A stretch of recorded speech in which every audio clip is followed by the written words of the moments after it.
everybody, you're kicking it with the Homeboys and the Homeboys podcast, where we talk everything in the world of real estate investing.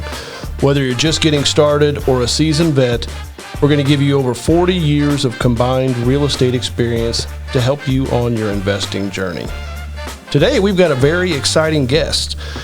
We are talking with Eric Simon, aka the Broke Agent of BAM Media. It's a brand that's rapidly growing with an emphasis on real estate entertainment, podcasting, and marketing. Something that Scotty and I are always looking to learn more about. Eric, we're super excited to have you on our show. How are you, my friend? I'm great. Thanks for having me. Excited to be here. Well, you're out in L.A. living that media lifestyle out there. How long have you been out in L.A.? I want to get the hell out of here, but yeah, I'm from Arizona. I've been out in L.A. since 2009. I went to USC out here. Trojan. Yes, that's right. All right. You Who's your school? Big sports fan? Huge sports fan, yeah. Okay. I was just at the, but not just, but I went to the Pac-12 title game for the USC-Utah in our collapse from a 17-3 lead. Only to see us lose in the Cotton Bowl on a last-second 2-point conversion by Tulsa, or Tulane or whatever. Lost money on that. Lost money on both games.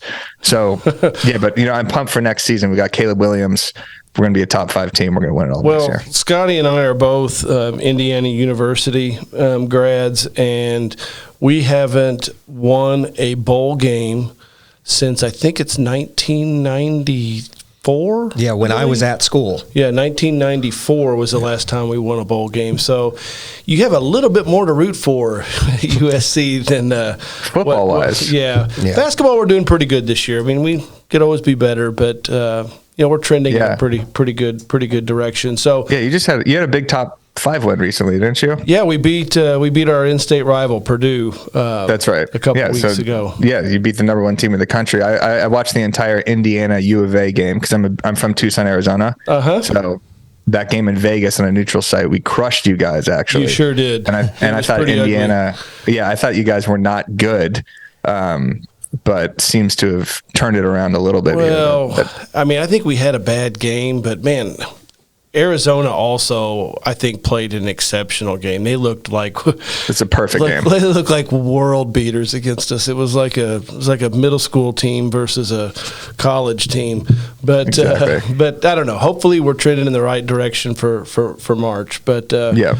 But we've been checking out a lot of your stuff, and we've actually talked with some of the people that you work with, that you do work with, and we're just excited to have you on. So, can you tell us a little bit about the Broke Agent and of BAM Media? Yeah. So I started in real estate after USC. I worked at the Laugh Factory Comedy Club, and I worked in their marketing department. And I was basically doing social media for them, doing Facebook, Instagram, Twitter, scheduling out social posts for comedic shows. And then it was my goal to come up with clever marketing ideas to help with 6 shows when there weren't that many people going to attend like a Tuesday show or something like that. So that's kind of where I got my marketing chops and, knew how to post and get clicks and everything. Then I quit the Laugh Factory because I was getting paid literally minimum wage to do social media posting. I was like, this is going nowhere. I'm not going to be a stand-up comedian or anything. I need to get out of here. So I joined a real estate brokerage just as a temporary receptionist. So a girl I knew was the receptionist, and she's like, I see that you're not doing anything, because all I was doing for 3 months after I quit the Laugh Factory was posting on Vine. I don't know if you remember Vine. Of course, yeah. 6-second video app, and I was basically just trying to go viral. There was no niche, it wasn't real estate or anything like that. I was just making funny videos basically about being unemployed, like looking for a job and looking in different drawers and stuff. And then I became the temporary receptionist I was supposed to just be there for 2 weeks just to make some money, and then kind of got hired as the full-time receptionist for 3 or 4 months. And this is at Hilton and Highland, which is at the time the number 1 brokerage in Beverly Hills. Yeah. And, the Altman brothers were there. It was Jeff Highland, Rick Hilton. So, my introductory to the world of real estate was like, holy crap, like I'm surrounded by the best agents on earth. All the properties they were showing, 50 million, 80 million, 100 million. So that was kind of the world I was in, but I was just answering the phones and kind of like handling the mail. But it was really more taxing than that, because I was like everyone's little mini assistant. Then I got hired as an actual marketing assistant for a top agent there, and then eventually got my license, became a buyer's agent, worked for a team. And that's where I was door knocking, cold calling, sitting dead open houses 3 times a week, every Tuesday, Saturday, Sunday, to no success whatsoever. And that kind of birthed the broke agent, was just the pain that I was experiencing as an agent that was doing a lot for nothing. Well, I've got to ask, and I don't think Scotty shares this same, viewership that I do. I watch $1 Million Listing on Bravo. So, like, when he's referring to the Altman brothers, they're one of the stars of $1 Million Listing. I knew the name when he said it. I knew it, but I couldn't even picture him. But I'm so fascinated. For a little background, on us, Eric. We're a couple of Midwestern guys born and raised in Indiana. I'm from a small farm town in southern Indiana. So, and I've been a real estate professional my entire adult life.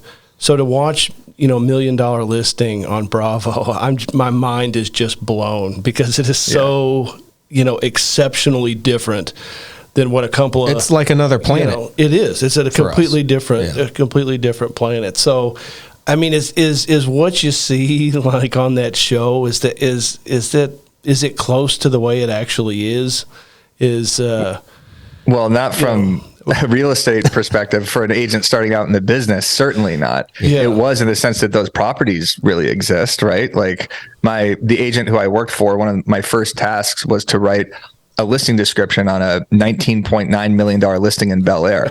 I don't know how to write listing descriptions. I don't know what the wood is in my own apartment, So it's like this massive thing I had to do, follow the photographer around, try to get these details. Hopefully there was a old listing description in the past that I could kind of, copy off of and just like tweak the wordage a little bit. But it's real in the sense of those agents are super successful. Those listings are real, and LA is incredible in terms of real estate, but not real in terms of, I was in that office, I was making no money. Right. I wasn't selling real estate. I was literally sitting dead open houses of these agents that were sitting for 6 months, 7 months. And this is 2015, 16, 17. So this is not like the seller's market that we've kind of been used to the last 3.5 years. Like these are straight listings that I would sit and not a soul would show up. So it'd be 5 hours of me, setting up signs all over the place, doing all the prep, opening up a house, a $3 million house, which takes, a decent amount of time, and then nobody coming in, getting all the signs, dropping them back off at the agent's house, having to call the seller, tell the seller, a couple groups came by, maybe there was some interest, but really no one came by. I was always just blown away by like some of the over the top, open houses and over the top brokers opens that they have on this show, where they bring in like entertainment and like this, fancy 5-star. They do. Yeah. But you're a broke agent out there on the buyer's side, doing anything you can to try to find buyers or even listings by doing other people's open houses, it sounds like, right? Yes. Working all these hours and doing the hustle. And that's what was your early hunger, was, you went from jobless to a receptionist to a job that is almost impossible to break into and make money. Yeah, I wouldn't even call it hunger. I would call it, I was just literally going through the motions of what I thought I should be doing. I felt like an imposter. I felt like an actor. I knew that I wasn't going to be a real estate agent. There was a couple moments there I was like, okay, I could actually do this. But I think my fear of the phones, my fear of door knocking, just every interaction I had felt forced and uncomfortable. I didn't want to tell my friends I was a real estate agent. I didn't want to try to secure business from them. Everything felt uncomfortable for me. So I think that's kind of what birthed the broke agent. And like that initial voice was the frustration that I was feeling that I wasn't seeing from other agents, because all I saw was success. Like everything around me were those brokers opens with coffee bars and champagne and everyone suited and booted and all these motivational quotes and everything. And grind culture. And I was like, this is insane. I just, there's got to be that stat, right? There's that stat, 87% of agents fail in the first 5 years. Mm-hmm. Like, where are these agents? Where are the agents in Indianapolis? Where are the agents in Iowa? They're not experiencing this stuff, right? So I'm going to tweet it out, basically. And that kind of is what formulated it. Yeah, there's a reason that was so popular and why that became popular so fast for you. I think a lot of that's your old stuff's funny. Before we interview and have a chat with somebody, we kind of dig into some of their past stuff too, and some of your older stuff that I saw was actually hilarious. Some of that, I think I was funnier back then. I think it was just coming from so much more experience, right? Like now that I'm kind of out of the business and just focusing on content, it's getting harder and harder to come up with stuff. I have such a massive bank of 4,000 plus posts and comments. Now I get so many submissions, and other people are creating funny content that I could still work my way around from a content perspective. But when I'm really in it and I'm sitting there at a dead open house and these feelings are coming to me, that's when the perfect tweet is constructed, because that's what resonates with people, because a lot of people were feeling that also. It was painfully honest is how I would call it too. Yeah. The content was way more depressing back then. Way more. Like literally the first logo of the Broke Agent was a dilapidated house as the logo. And everything was just about like, oh, like this lease I'm doing, I'm going to make $200, but I've already spent $1,000 on gas and sushi and all this stuff. So it was just like, my dad would text me saying, stop doing this. Like you're trying to become a real estate agent, and everything you're posting about is just about how horrible of a real estate agent, or how horrible your experience is, basically, which is a total fair point at the time. But look at me now, right. Talking to you guys. So everything's changed.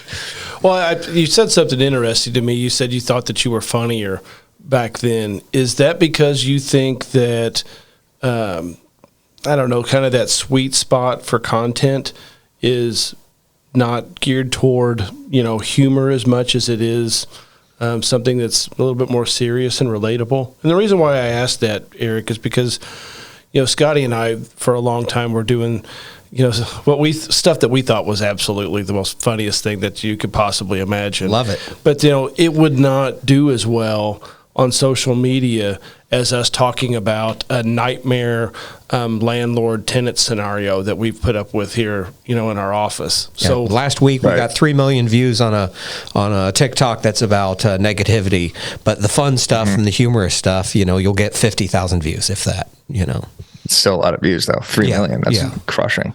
Yeah. So I'm still doing a ton of funny content. Like the Broke Agent content is all focused on humor. BAM, which is our media company now, still has, humor invoked in it. There's a lot of shows that are funny. There's a lot of takes that are funny. It's completely unfiltered. So it still has the stigma of the Broke Agent. It still has, that heart to it, basically. But in terms of creating content for BAM, it's more marketing, right? From my perspective, at least. Byron's handling a lot of the new stuff. We have writers, we have different podcasters and creators. But when I'm trying to describe value to agents or give them ideas for content, not all that's going to be funny. So I don't know if I've gotten less funny. That's not what I want to say. I just mean that the content focus has shifted a little bit. I still want to be as funny as possible on the Broke Agent. The whole goal of the Broke Agent is to provide entertainment and value in the form of humor. It's a place of solace for agents. It's a place of relatability, where it's like, this person also is experiencing it, and I want to see other people in the comments experiencing it, and it makes their day better, right? That is always going to continue. But BAM, our goal is to provide humor, entertainment, and value, more edutainment. We had an interesting conversation with Byron. He's so driven, Oh yeah. And you talked to that guy? He's been texting me nonstop right now about some email that's supposed we were to lucky go enough out. to we interviewed him, and he gave you 5 minutes of his time. Yeah. I think we got 30. I think we we might got a have. full 30. But he Might was, have. his work ethic was pretty amazing.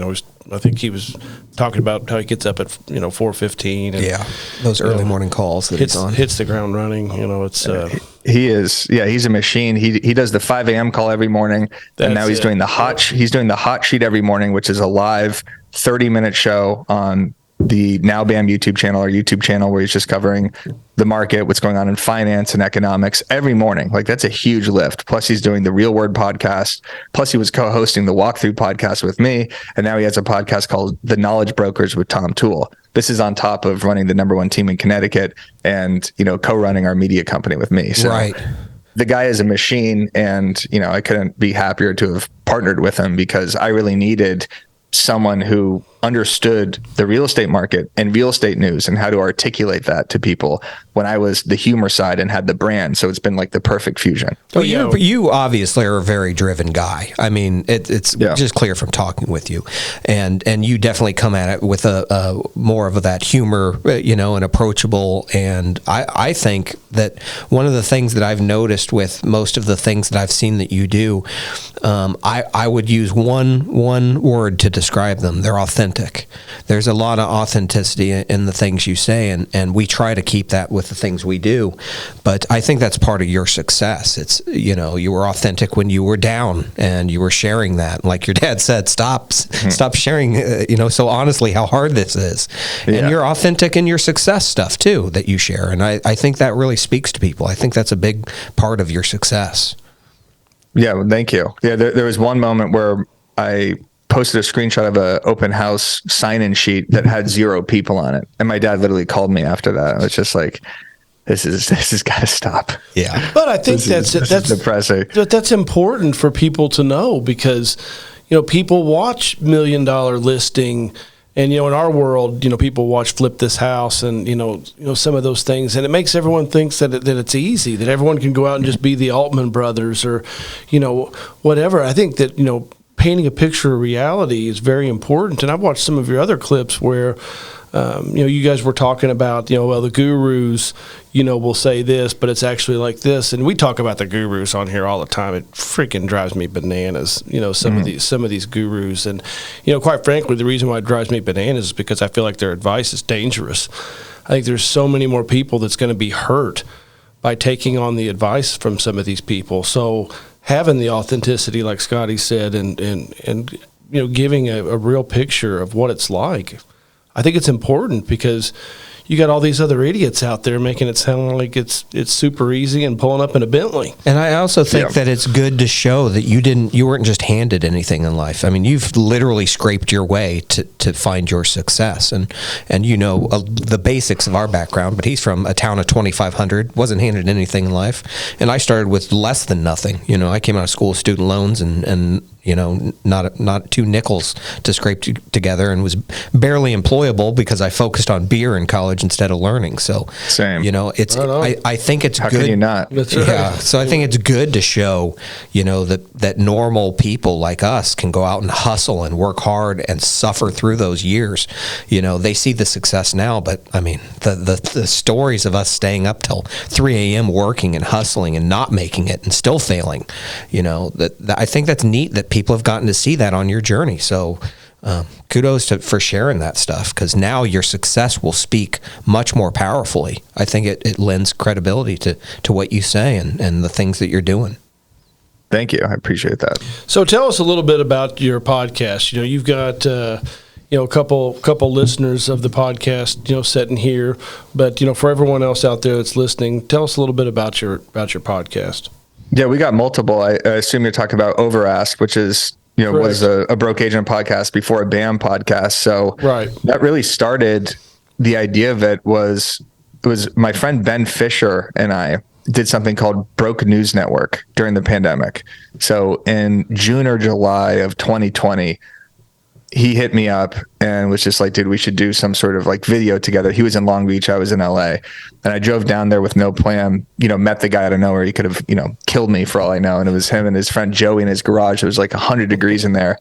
And we were just filming like 8 to 10 minute funny kind of SNL news anchor style videos where it was like, I would give marketing tips, Ben would give market updates, and it was supposed to be value wrapped in humor. The first value-tainment, edutainment aspect of the broke agent. Like, how could I show my face? Am I good on the mic?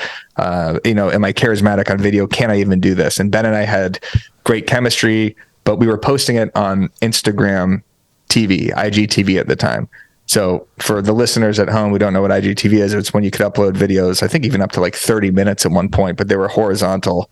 And Instagram was not the platform for long form. Like, we didn't post it on YouTube. It wasn't a podcast. So the success was really dependent on the amount of comments and likes we were getting on Instagram, but it wasn't we couldn't monetize it. And it was so time consuming because we would write the entire show script. I would drive to Long Beach for an hour. We'd film the thing for 3 hours. I'd drive back for 2 hours and then edit it. And then we'd post it over 4 or 5 days. And it just became this, like, it was so fun. And I think it's some of our best content, but it was impossible. At that time, Matt Leonetti was coming on the scene doing hilarious Instagram reels and skits and TikToks and stuff, and hit me up. And we always talked about doing something together. And he occasionally would actually join BNN, the Broke News Network, and be like our Canadian reporter. We'd cut to him. He'd do a hilarious video. Love it. So during BNN, I was like, well, I got to have a podcast too. Like a podcast is way easier. I could just sit here and still say the same stuff without going down to Long Beach and without like creating this entire script. And so it started as Matt, the Overask podcast, presented by the Broke Agent. So I wasn't even on for the first 5 or 6 episodes, but we had Ryan Serhant on, Mauricio Umansky, Jordan Cohen, the #1 Remax agent. And then I came on, and it kind of shifted to not just interviews, but marketing tactics for agents. So we were always talking about what was going on with the Instagram algorithm, what's happening on YouTube, how to get on Clubhouse, that type of thing. So anything that was kind of trending from a content direction. And we've had killer guests on. We've been doing it now for a year and a half. And we haven't missed, maybe we've missed 1 week in the year and a half that we've been doing it. And it's been one of our most successful pieces of content. So it's Matt Leonetti and myself, the Overask podcast. Check it out on BAM. Yeah, it's great. You don't even have to really. It's pretty entertaining, even if you're not in the real estate world. I think, I find it pretty entertaining for most of our audiences, real estate investors. So they'll get a lot of kicks out of it, and you come at everything through a different lens than us, because you're so focused on the media and the marketing that you can pick up a lot from those kind of episodes too. Yeah, we try to have a large, diverse group of guests in terms of their ideas. Like, it's not just Instagram. We focused heavy on Instagram for like the first 10 or 15 episodes. Then we talked about everything. So now it's more YouTube, as agents really want to do more long form or finding better convergence on YouTube. So we're trying to interview way more agents who have local YouTube channels that are crushing and actually converting leads. And then we had agent tactic people on, like Tom Toole, who was just objection handling. And the whole goal is just provide value for agents, right? Like, that was when the Broke Agent was founded, and it was just humor. I was like, I know humor's value, but if I could actually provide them education too, not coming from me, of course, about like agent to agent stuff, because I don't know what the hell I'm talking about. I know what I'm talking about from a marketing perspective, but if I could bring in these other voices and influencers and creators and present them to a larger audience, that could help everybody. Yeah, for sure. For sure. I mean, the marketing aspect is so important. I think that you can take it outside of real estate too. I know that's kind of where you got your start and your niche, but there's a lot of the things that you cover, they can be applied to a lot of different areas too. Definitely. There's people like us that are fascinated. I mean, we don't watch your show for really the real estate tips or listen. It's more the marketing side. The marketing's kind of universal. But when it comes to content creation, that's something, Scotty and I are still, learning, every day. We don't claim to be experts. Thankfully we've seen some growth through our podcast and some of our short form content. But what are you seeing out there that is the big trend now? You said you were heavy on Instagram for a while. You've got some agents that are doing long form content stuff on YouTube. That's something we don't have a ton of experience on, some of the long form of YouTube. But can you kind of go into that for, say, someone that knows a little like us, or even the people that know nothing? I think in 2020 through 2022, basically for a 2-year period, the trend was vertical video, high quality reels, and TikTok. Short form, how do I capture someone's attention immediately? How can I be as goofy as possible, as funny as possible? And it was like a new way to consume content, because it was an algorithm feeding us suggested content. It wasn't just people you follow. Like, TikTok really revolutionized the way people consume, similar to the YouTube algorithm, but in terms of short form is completely different. And I think that kind of sparked this entire wave of agent content creators where their only goal was to appeal to other agents. Whereas, like, I'm going to make other agents laugh. I see it working on the Broke Agent channel. I see Matt Leonetti doing it. I see Dan O'Neill doing it. I see Byron doing great news stories and stuff. So I'm going to become this little funny content creator, and I'm going to be pointing at captions and doing TikTok dances and stuff. And for 2 years, that was great, because you could get agent to agent referrals, and the market was hot, where anybody with a pulse could basically be selling a lot of real estate. As the economy has shifted and the market has shifted, that kind of content, in my opinion, from an agent perspective, is probably going out of style a little bit. I think we've all seen enough of it. The disappearing captions and the lip syncs and the trending audios. Like, people aren't growing as much on these platforms because now they're so oversaturated, and the algorithm isn't feeding us that as much because it's not original anymore. We've seen so much of it. So now I think the shift is more to edutainment, is the green screen videos. These are what's killing it the most on Instagram and TikTok from what I see. It gets the most engagement on our BAM accounts. And anytime one of our creators does it, it's our best piece of content. Green screen videos is when you throw up a news story or article or something on Instagram or TikTok, you actually point at it, you talk about it, you dissect it, you break it down, you disseminate that information to your local market. The green screen acts as the perfect hook. It's a very easy video to film because your head is small. You don't need professional lighting or editing. You don't need to bulk record any of these videos. It's timely, it's got a great hook, and it lasts, meaning the piece of content doesn't last, but the duration in which people watch lasts, right? Like, that's the most important metric right now. It's not likes, comments, saves, or shares. It's the retention of the actual video. Can I get them to watch from the beginning to the end? So I think green screens and then carousel. It's so easy too. I shot like 4 of them, or I'm looking at my producer. I shot like 4 of them before we came on here, and we just knocked them out real quick because Clint was busy. And they're fun. You don't need a studio. You don't need, they're real easy. And if you do it with good information, it's a great way to share it because there's info out there that you want to share, and to do it in an entertaining manner, in a way that people will consume it. It's helpful that way. So we love them. They're the best videos. If you could do them hyper localized, there's a new story, there's a new development, there's a new measure, there's a new bill from Congress, something like that that's going to affect your local housing market from a real estate perspective. It's the best thing to break down and give that information. And then the carousel posts from an Instagram perspective, those are crushing right now. When you have a good opening slide, value as you're swiping, and then the final slide is an actual call to action. It's almost like an Instagram reel in itself. So I'm seeing the most engagement on those 2 type of posts. And then just general trend of content, I think long form is coming back a little bit, in the sense that a lot of agents are going to be spending way more time on YouTube because that's what converts. TikTok doesn't convert. The TikTok follower means nothing compared to an Instagram follower, compared to a YouTube follower. Your TikTok followers don't even see your stuff, right? It's an algorithm suggesting them stuff. Your Instagram following is a little bit more intimate. You actually know them, and you could like DM and engage with them and send them links and stuff. But it's your YouTube following that watches you for 5, 10, 20, 30 minutes. They're going to buy from you because they actually hear you and get to know you. Interesting.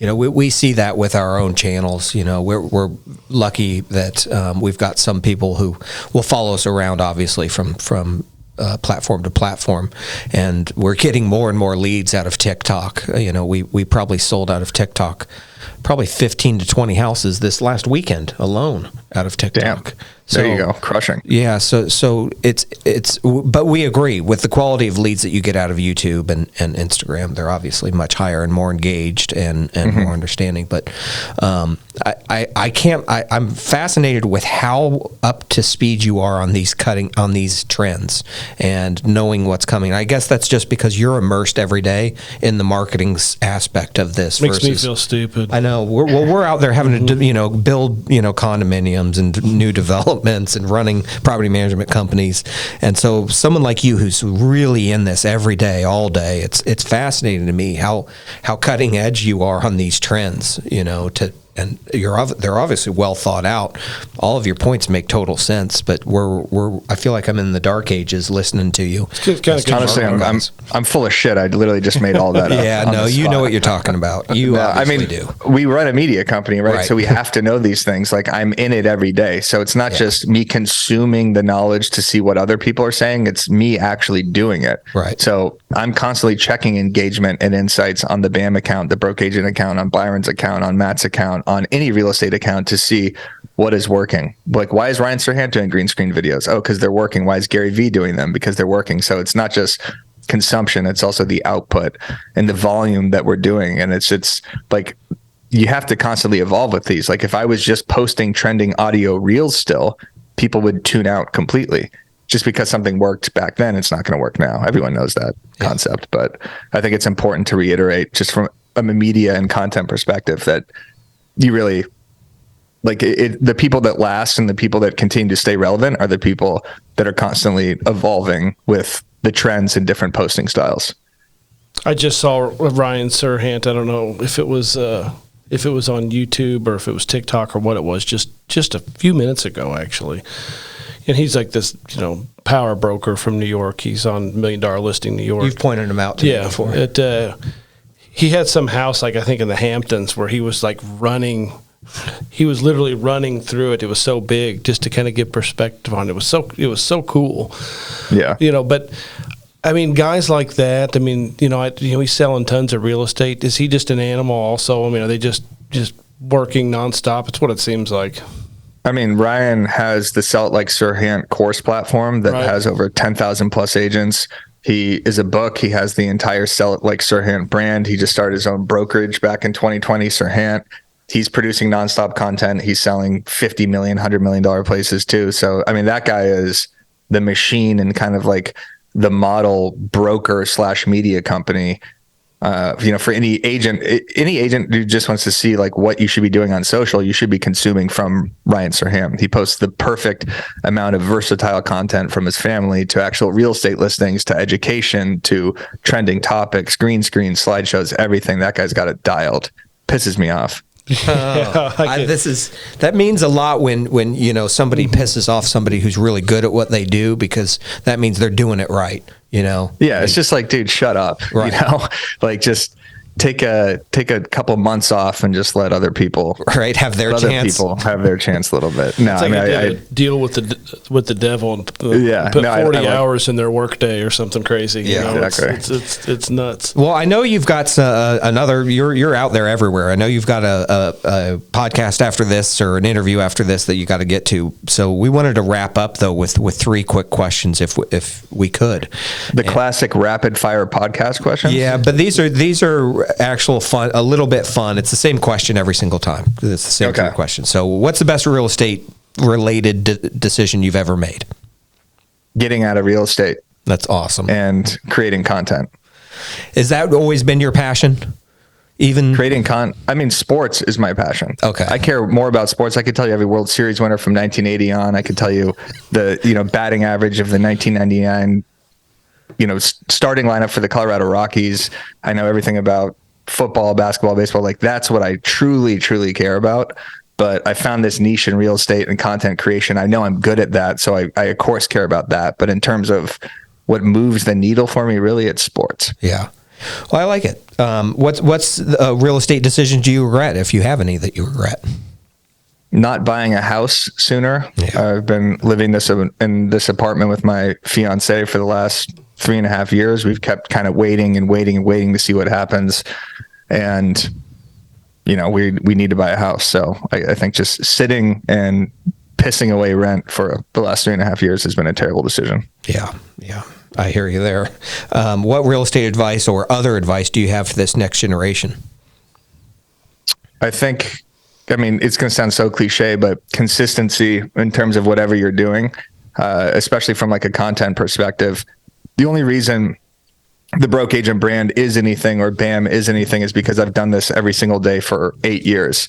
Like there isn't a day that I take off. There isn't, a long amount of period that I'm on vacation for and posts aren't going up or content's not going up. And I think that's what separates, the agent from that is still in the business from the agent that is gone, right? Like if you're not making your calls, if you're not doing your door knocking, sitting your open houses every day, like you truly do build something when you consistently do that. And if you stop, it's fine to take breaks every now and then, but if you actually stop for a couple months, like you're really going to shoot yourself in the foot. So I think this entire brand was built on consistency. Every time someone logs on Instagram, there's going to be a Broke Agent post. There's going to be a story. We're going to make you laugh. There's going to be content on the blog. There's going to be a podcast every single day. And it's that consistency that's going to separate us from any other media company moving forward. I think it's great advice. Yeah, it's great. I was just telling my daughter something very similar. She's just getting out of college and into the workforce. She was telling me about this person that stayed until 10 p.m. at work yesterday, and I was like, yeah, that's what you're up against out there. There's always going to be somebody that will do it and do it every day, do it consistently, and do it harder and better than you, and that's what you're up against. So go, hit that gas pedal, go get yours. Well, Eric, we really appreciate you having on the show. I know I learned something. I know Scotty had to have learned something because there's only one way to go up for him. He wasn't starting with much to begin with, but no, we really are intrigued by social media, and we consider ourselves students of social media. We've started taking it a lot more seriously, but I meant it whenever I said I really truly feel stupid sitting here listening to you. So I appreciate you coming on and sharing your knowledge with us and our listeners, and I hope that we can collaborate or do something together in the future sometime. Yeah, I'll see you in the Sweet 16 out here in Anaheim, U of A versus Indiana, part 2. Yeah, that would be amazing. I'm a giant college basketball fan. Of course, Indiana. I went to 13 straight Final Fours. Me and a group of my high school buddies would go to, every year. Now, we've kind of been to all the Final Four cities, so we just get together and we watch the first 2 rounds of the tournament. We pick a city and we go to, but I can't wait. But if that were to line up, it's on, man. We're Did you go together. Did you go to 97 Final Four? No, you were. No, I wouldn't have done the 2001. Yeah, 2001 I think was here in Indianapolis, I believe. Yeah, that was U of A Duke. Michigan State, and then when Michigan State won, or Michigan State I was at 2000. that. I was at U of A. Duke. Okay. But no, I wasn't Was that there. 2002? We started I graduated college in 01, and we kind of started that pilgrimage, after that. But, if you go to, they only hold them in like 5-6 different cities. I know it's Houston this year. Obviously I want U of A to make it every year. They haven't since 2001, but it's in Phoenix next year. So that would be Phoenix is I think a it's good in one. Phoenix. Yeah, that would be sick if U of A. Are your parents still there in Phoenix? My parents are in Tucson. Oh, That's where I'm Tucson. from. Yeah, sorry. Yeah, Tucson. Yeah. Okay. Yeah, I was hoping. I want to go to the Waste Management Open out there. Yeah. I'm a big golf fan, so I was watching that. I've always wanted to go out there. But Scotty Scheffler does not move the needle for me. He's a nice guy. he's a nice guy. 0 to no charisma. I don't know. I'm trying to find. I'm a big golf fan also, and he's so fun to watch golf, but I don't know. There's no fire in there. There's no emotion. There's not. It's so different than even Justin Thomas at least gives us something. All these guys are kind of squares. I'm trying to find who brings the fire out there right now. Well, it's kind of difficult. Everyone got used to Tiger for so many years, and now they're really looking for that guy. I think it'd be good, if McIlroy would take off and do something. Yeah. Win a few more majors. I'm a Spieth guy. I'm a Jordan Spieth guy. Yeah. I always root for Jordan Spieth. I ran into him at a restaurant down at the Masters right before he won his first Masters, and he just seemed like a really genuine dude. So I've just kind of attached my wagon to that hitch for a while. We've got a friend who goes to tournaments too, and he keeps running into McIlroy at like 3 a.m. the nights before. He tells us True story. He comes home and he's like, yeah, every time I go to a bar at these tournaments, McIlroy is there at 3 a.m. Like, no way. Still out there. You mean like in Partying, between rounds? drinking. Like on a Thursday night? Yes. Mm-hmm. Yeah. That makes me like him way more. I love McIlroy. He's got the best swing in the game. Yeah. But I kind of took him also for a square. No. He's not like the according to face of the PGA and seems super straight edge, but Yeah, but he also awesome. broke up with that really beautiful tennis player. Yeah. I think it was his fiance by text. Right. By text. And then at that next tournament, he got in trouble at that Irish bar for it was drinking too much or Correct. something. So Correct. oh, that's awesome. there's some good McIlroy. Well, in he's there somewhere. Irish. They like to drink. Well, thanks again, Eric. We really appreciate it. And if we could meet up at the Sweet 16, that'd be awesome. If not, hey, let's collaborate some more. We've really enjoyed our conversation. Definitely. Great to talk to you guys. Thanks for having me on. Yep. Talk soon. So that's our show. If you've made it this far, we'd really appreciate it if you'd leave us a review on Spotify or Apple Podcasts. It really helps us to grow our podcast and reach as many people as we can to help them understand the world of real estate investing. You can also find some short form content on TikTok. Our TikTok is at the Homeboys Podcast, where you can learn even more about the power of real estate investing. Till next time, happy investing.